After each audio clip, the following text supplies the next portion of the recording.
Happening today on Canfield Company, starring your host, Robert Canfield, with these stories: Multnomah County Deja Vu. Also up next, Memorial Day ceremony at Willamette National Cemetery. And also up next, a reminder: don't drink and drive. Also, the Yellow Pages. Are they still on your front porch? These stories and more on Canfield and Company. Hi, welcome back to Canfield and Company. I'm your host, Rob Canfield. It's kind of a rerun of an old story. It's a rerun with a new run, a little change in it. You would have to remember, in the Wayback Machine, Multnomah County, the commissioners of Multnomah County decided to build a jail, WAPATO Jail. This is 10, 15 years ago. They built a jail. I think it cost $50-some million. And then, amazingly enough, the jail was built, and the county magically did not have the operating funds to actually operate and maintain the new WAPATO Jail. So the jail basically sat empty. The jail sat empty for many, many, many years until, just recently, when I believe the jail was purchased by someone else. But it's crazy, isn't it? Multnomah County built a jail, WAPATO Jail, maybe 15 years ago. And they built this jail, $50-some million jail. Then they didn't have the money to operate the jail. Wouldn't that be a crime if someone else did that? But no, the Multnomah County government gets away with stuff like that. Oh, we decided, we figured, hey, we built the jail, but there's no operating funds. I think this was called kind of a stupid decision by their part. And they wasted hundreds of thousands of dollars on just maintaining the building so it wouldn't fall apart for the past 15 years or so. You would think that Multnomah County would have learned their lesson. Hey, let's not build a new building and then not arrange for the operating funds to operate the building for 15 years. Let's not do that ever again. You'd think they would have learned their lesson at Multnomah County, but no. Similar to what happened at WAPATO, Multnomah County just purchased another building. They bought the building, but they don't have the funds to operate the new building. The building, it's called the Bushong Building. It's a 24,000 square foot structure, which is downtown Portland at 333 Southwest Park Avenue. Do you know how much Multnomah County paid for this building? Try $4.34 million. They purchased this Bushong Building, 24,000 square foot building in downtown Portland for $4.3 million. But again, they said, hey, yeah, we bought the building, but we don't have any funds to actually operate the building. How does that work? We're going to buy the building, but we don't have enough funds to operate the building. Hey, Multnomah County Commissioners, shame on you for purchasing a building you don't have the operating funds for. I mean, what the heck are they thinking doing something like this? It's goofy. I mean, don't they have enough troubles already with funding public safety, funding healthcare services, funding basic things like roads and that sort of thing? No. Hey, no, instead, they're going to buy a building. They bought a building for $4.34 million, and they have absolutely no funds to operate the building. It's like WAPATO Part 2. Yeah, WAPATO Part 2. Oh, brother, you guys got to get your act together. What are you people doing? Why aren't these county commissioners held accountable for these goofy decisions like that? I just don't understand it. I mean, they're not the mean girls like the olden days, but still they're making ridiculous fiscal decisions like that. Well, that's another opinion from me. And I'll be right back after this with another topic from Canfield Company. We'll be right back.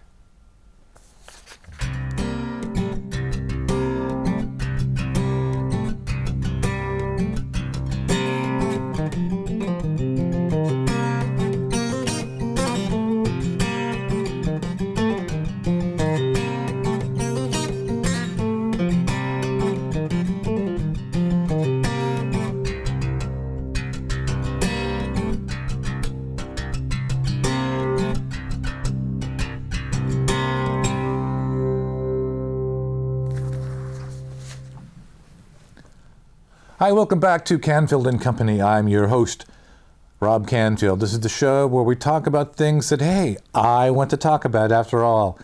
It's my show.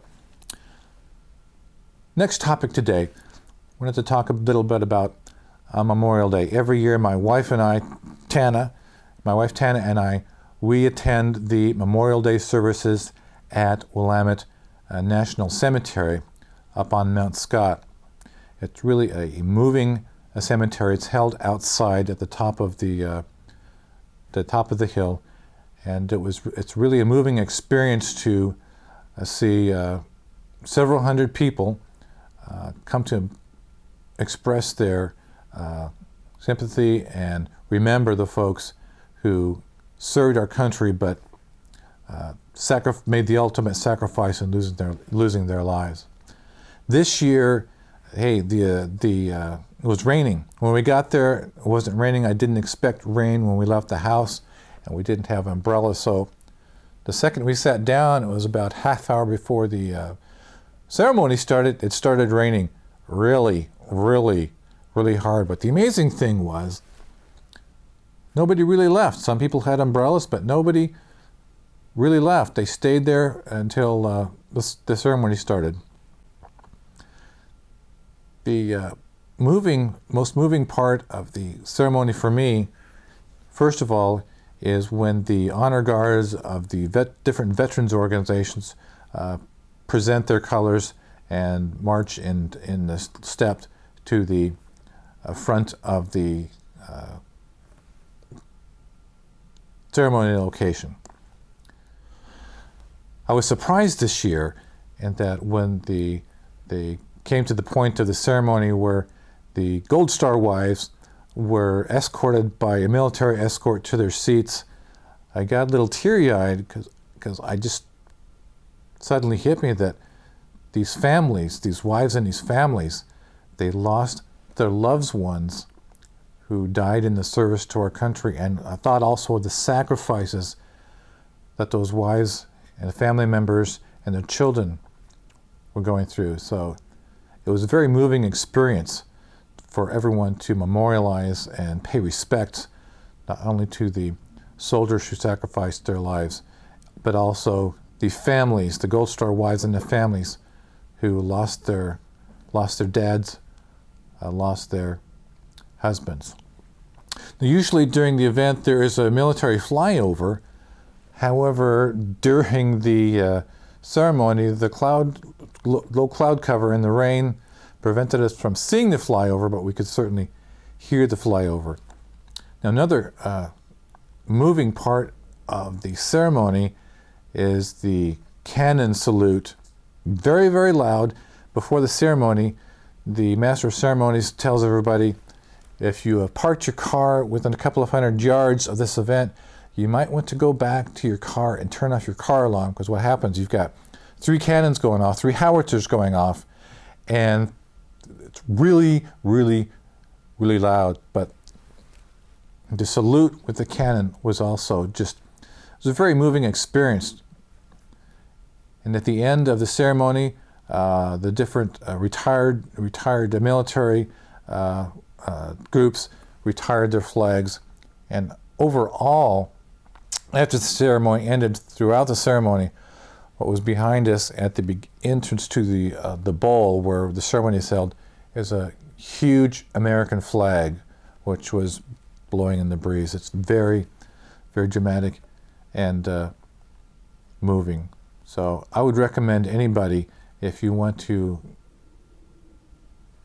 give your thanks to those who went into the military and gave their all, didn't come back. Go up to Willamette National Cemetery and pay your respects. It's a very moving place, and it's very well taken care of. I got to give kudos to the National Cemetery. They take very good care of the grounds, and it was a very moving experience to be part of that. We'll be right back after this with another topic on Canfield Company.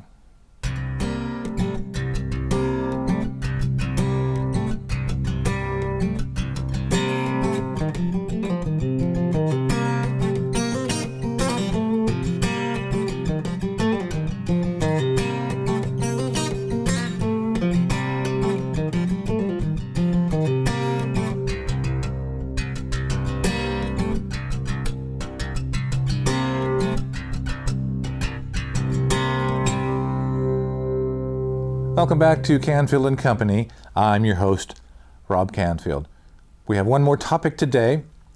I want to talk about a fatal accident that happened in my hometown of Troutdale, Oregon, just a few days ago. The crash happened just previous Wednesday of this week, about 294th and Southeast Stark Street. This is just between Curse Lake Road and the Stark Street Bridge. There was a head-on collision that occurred. Two vehicles were involved. The driver of one of the cars passed away, was fatally injured. The other driver, who was identified by the sheriff's office as a gentleman named Edward Johnson, he was booked into jail on multiple charges, including manslaughter and drunk driving. And according to this article on KOIN's website, authorities said Johnson had a blood alcohol content of 0.21. He had a blood alcohol content of 0.21. If you've been down that road, it's a curving section of the road on Stark Street heading to the Stark Street Bridge, and just basically two-lane road. So apparently Mr. Johnson caused the accident, ran right into another vehicle and killed someone in the other vehicle. This is a total tragedy. Could have been totally avoided. Now, if you've watched previous shows, you know that I am strictly an arch enemy of people who decide to drive while drunk. This gentleman killed someone because he drank too much. 0.21, it's like 3 times the legal limit. It's terrible. I just want to remind everybody, if you go out drinking, please have a designated driver. If you're going out drinking, have a designated driver. That way, everyone else can imbibe, and the designated driver can keep everyone safe, ferry them from their other people's homes to the place where they're going to have fun, and then ferry them back so no one gets hurt. Please do not drink and drive. I had, as I mentioned in a previous Canfield Company, one of my best friends in high school was killed by a drunk driver. He was on his bicycle ride on Coburg Road, and a gentleman coming back from a high school reunion hit him from behind, and my friend was killed instantly. This happened back in 1973. It's disgusting. We've had other friends who have been hurt by people drunken driving. It's just totally unacceptable. You get behind the wheel after drinking, sorry, you deserve to go to jail. I don't like the idea of just a slap on the wrist or diversion or anything like this. If you drink and drive and you cause an accident, you need some jail time. I'm sick and tired of people being killed by people who are drinking and driving. In this case, it just happened just down the street from where we live. Some idiot, Mr. Johnson, blood alcohol content, 0.21, killed somebody.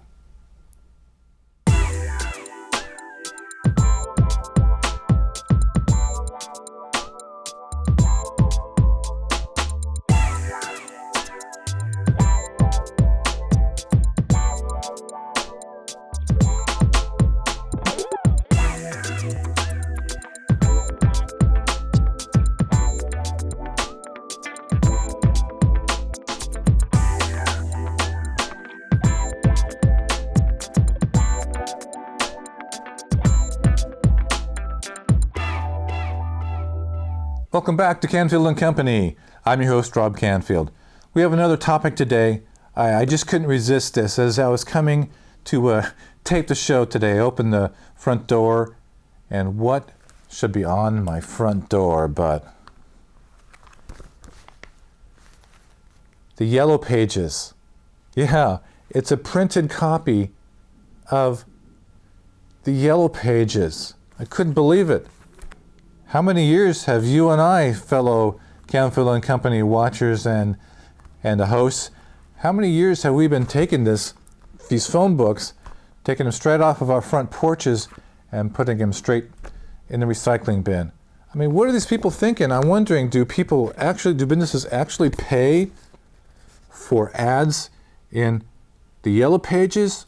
I mean, seriously, do people still pay for ads in the Yellow Pages? Do they think people actually still have Yellow Pages to look up services, look up numbers and phone numbers for services and businesses? Let's see. Show of hands now. Show of hands, everybody watching. Raise your hand. How many of you, see, I'm seeing all you out there in TV land. How many of you, if you're looking for a business or a service, how many of you use one of these to look for business or services? Counting out there. Okay. Not that many hands raised. No. Okay. Not that many hands raised for people who look for businesses and services in one of these. Okay, next. And I want a show of hands. How many of you, if you're looking for a business or a service, how many of you use one of these? A device. Wow, look at all those hands going up. This is incredible. But I want to make sure again that I have an accurate count of what source people use for businesses and services. Okay, one more time. Last chance, you folks. Last chance for you folks who use the Yellow Pages, the printed copy of the Yellow Pages to find a product or service. Show of hands, how many people use this? I'm counting again. Hey, you over there. Looks like you're in Gresham. Don't raise two hands, okay? Just raise one of your hands if you use one of these. Okay, I've got a good idea of how many people use the Yellow Pages, the printed Yellow Pages, to find a business or service. Okay, put your hands down. Okay, now, all of you who look for a product or service using a device on the internet, raise your hands. Whoa, look at all those hands going up. I'm amazed. I think the jury is in, ladies and gentlemen. Hands down. Loser, printed Yellow Pages. Keep putting it in your recycling bin. Winner, device. That's right.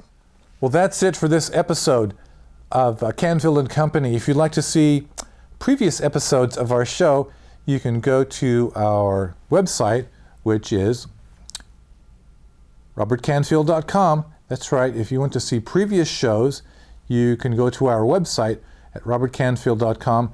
We also have a Facebook page. You can find us on Facebook at Canfield and Company. Well, that's it for this episode of Canfield and Company. And until next time, I hope all of you have a great Canfield and Company day.